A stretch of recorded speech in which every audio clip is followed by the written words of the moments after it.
Hey there everyone, and welcome back to Arcana Check.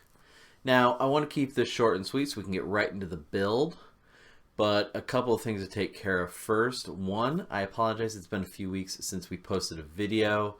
There have been a lot of things going on here. I've been horribly sick, followed by a lot of computer problems. I normally edit these videos using Adobe Premiere Creative Cloud or Adobe CC. And it keeps failing on me. So if you've ever experienced problems with Adobe, specifically in Adobe Premiere, I highly recommend checking out DaVinci Resolve.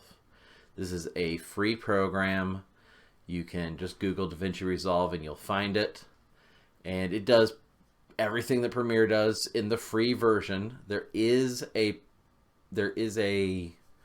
full version, I guess you could say, or a Premiere version of Resolve that I think costs $300. But for what it does and for what I need it to do, the free version is awesome. It does all your basic editing techniques and it keeps everything running smoothly. Nothing has crashed on me yet. That being said, we are here for a new build video, and today is going to be another scatter terrain build video, mostly because I find that scatter terrain is some of the most helpful bits of terrain you can have. You can place them on your tabletop, on your battle mat, or just plain on the table. You can set it on other pieces of terrain, and you get to add a little flair, a little style to your game. So this week's piece of scatter terrain is going to be a set of trees that you can use for some cover, be it half cover, full cover, 3/4 cover. You could use it to climb to get to better vantage points, maybe to hide in, whatever you want to use it for. So I hope you enjoy this build. There are some big changes coming up, but I will talk to you about that later. Enjoy the build. The materials that we're going to be using for the building of this construction are going to be wire, foam, chipboard, paper mache, and then we're going to use a file, an emery board, a box cutter, some pliers, and then we're going to seal this all with some polyacrylic. In order to make an armature for the trees, we need to cut some wire into relatively even pieces, about how tall you want your tree to be.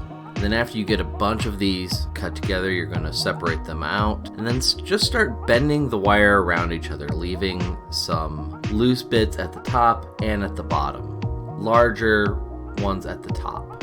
Next, we want to take that small piece of foam, which is about 1 inch by 1 inch by 1 inch, and we're going to cut that down to a little bit rounder of a shape, carve in some grooves and file it down. And this is going to be our root ball. This is the dirt and root section that all trees and plants have.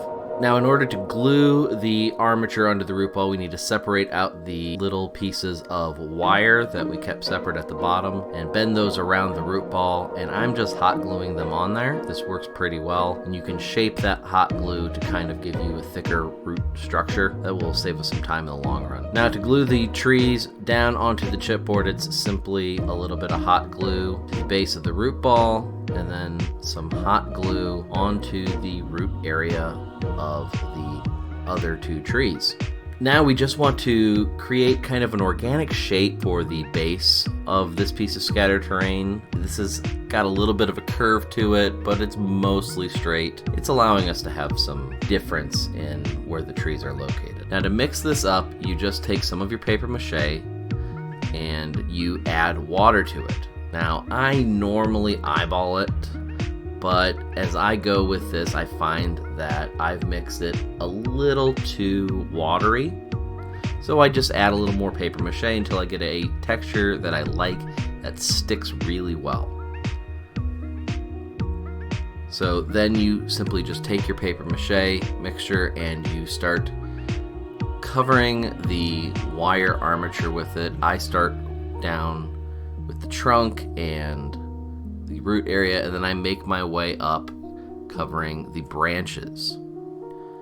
Now, you don't want this to be all thick and gloopy, so you've got to take your time and you've got to make this look really, really nice.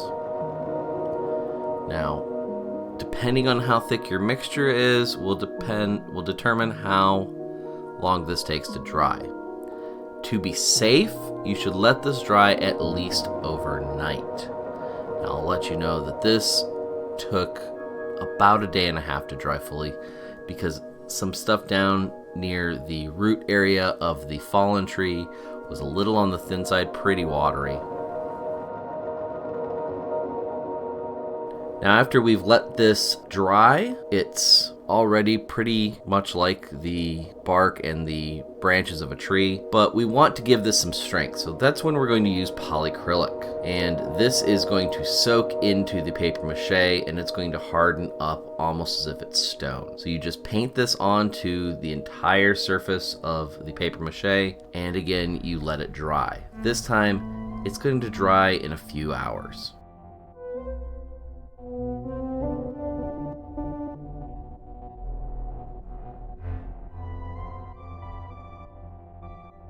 So far, this is looking all well and good. We want to add a little bit of realistic texture to the root ball and the ground around it. In order to do this, I'm going to take some small stones and construction sand or play sand, and I'm going to glue those down. So I'm going to start off by gluing some of these rocks down using some tacky glue around the root ball, on the root ball, and then just in some random spots along the base just to break that up and to create a little bit of interest on the ground. Once I get the rocks attached, I can have PVA glue more around the root ball, and I can spread on some construction sand and it will stick onto the glue, and then we just let this dry. Once all of this is dry, we need to do a proper seal and also give it a way to have a lot of those dark shadows in there. And we're going to use the black Mod Podge, which is just black acrylic paint mixed with Mod Podge. We paint everything, the base included. Now that we have the major construction done on this, it's time to paint everything. And I'm going to be using a number of paints for this. For the trees, I'm going to be using Craftsmart Brown, Golden Brown, and Suede. And I'm going to add a little bit of dark gray, and vanilla for the rocks. For the brushes, I am going to use this flat brush that's a little thicker. That's going to be for the heavier coverage. And then I'm going to use these sets of dry brushes to lightly add layers and layers of paint on there. We want to start this with a nice heavy coverage of the brown. This will give us our basic tree look slash ground look.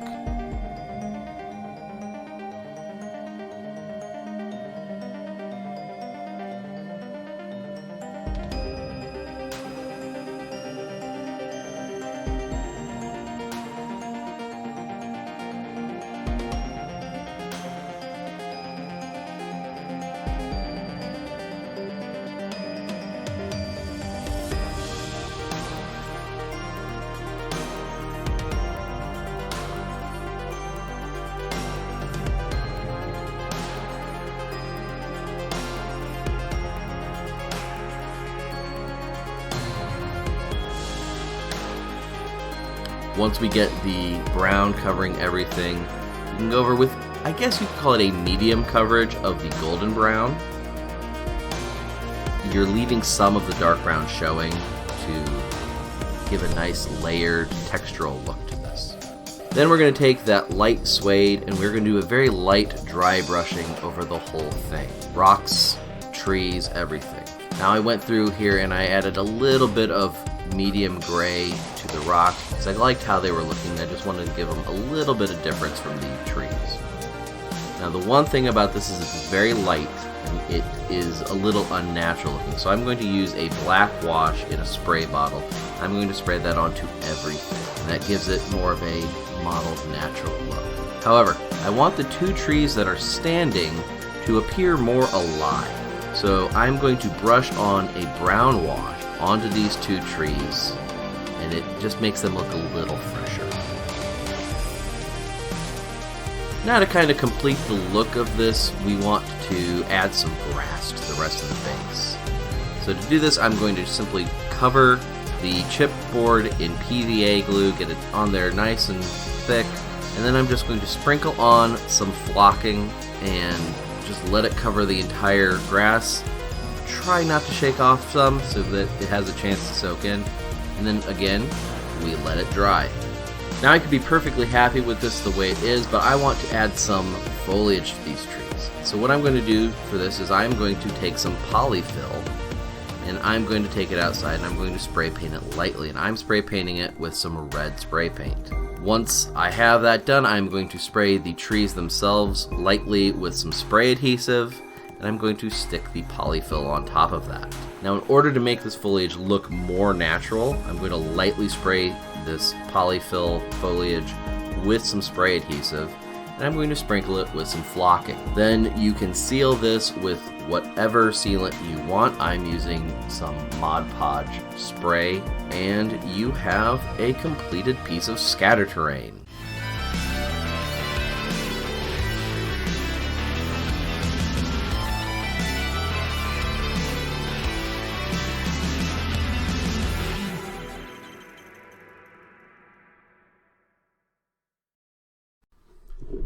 Well guys, there you have it. We have another piece of scatter terrain to use on our tabletop for some D&D. And unlike a lot of other pieces of scatter terrain, this one seems to really have a specific purpose. When you're in a campaign and you end up in a forest or a jungle setting, which happens a lot, most of the time you're just playing with a playmat if you're using miniatures and some dry erase markers, and you just kind of make it up as you go. It's theater of the mind, and it's fine. But sometimes you want to have something where you can really get a clear idea, something interesting to hide behind, even if you're only partially hiding. So I have this little guy that we just saw, and it's it's exactly what it looks like. It's a tree that has been uprooted and fallen, but has fallen across two other trees. There's some color going on with some foliage in here, some greens and yellows and reds.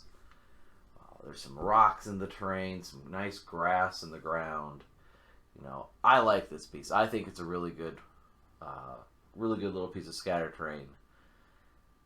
So if you want to build it, just follow along with how I made this one, and you've got your own set of trees. And you can do this in any sort of way. You can just have standing trees. You can have single trees.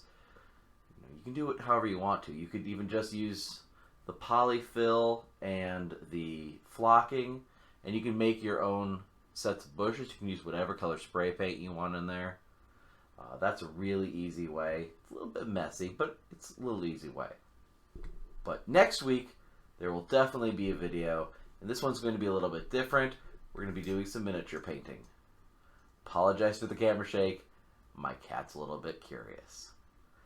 But until next week, until that great miniature painting session, I will see you guys later. Keep on crafting.